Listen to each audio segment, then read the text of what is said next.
இன்றைய இந்த நிகழ்வுக்கு தலைமை தாங்குகின்ற அருட்தந்தை ஜீவா போல் ஹமாஜி அவர்களே,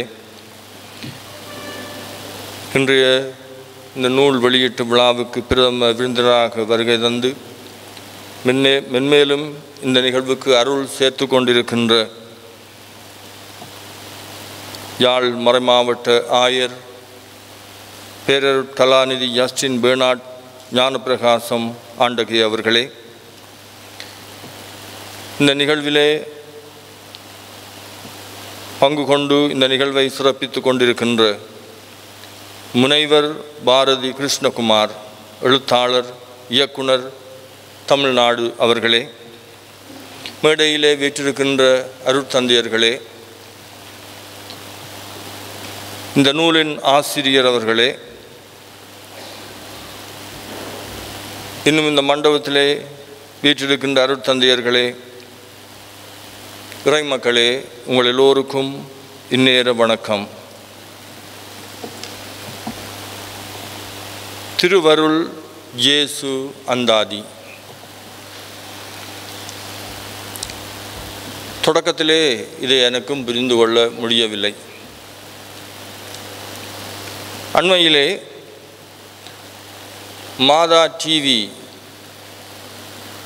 அதில் ஒரு நிகழ்வு வந்தது. அந்த நிகழ்வை நான் பார்த்தேன்.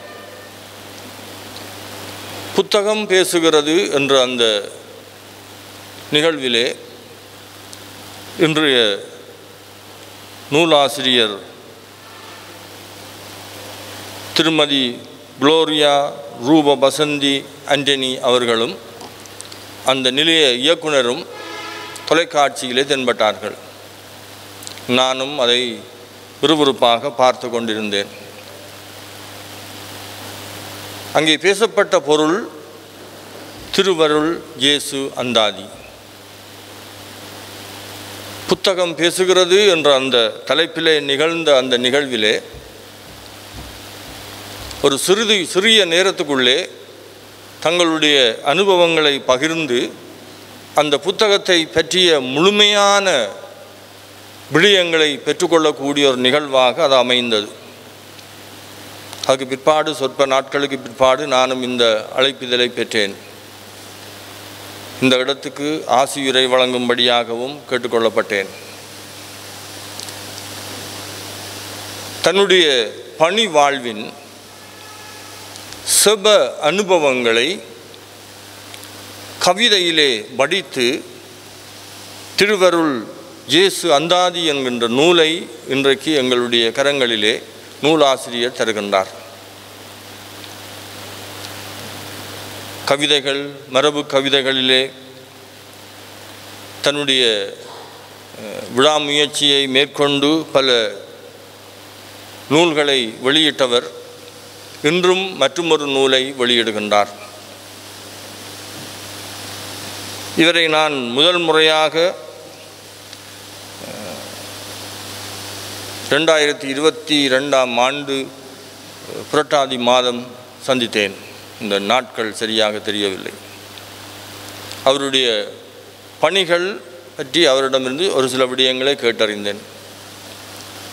ஒரு ஆலயத்துக்குள்ளே முழு நேர பணியாளராக இருந்து கொண்டு ஆலய பணிகளை செய்து கொண்டிருந்தார்.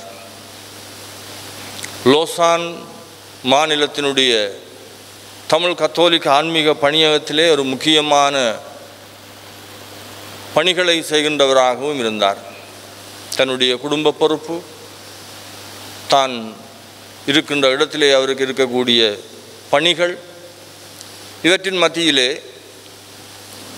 தமிழுக்கும் முக்கியத்துவம் கொடுத்து கவிதைகள் ஊடாக பல விடயங்களை மற்றவர்களுக்கு முன்கொணர்ந்து நல்ல முறையிலே தன்னுடைய பணியை அவர் ஆற்றி வருகின்றார்.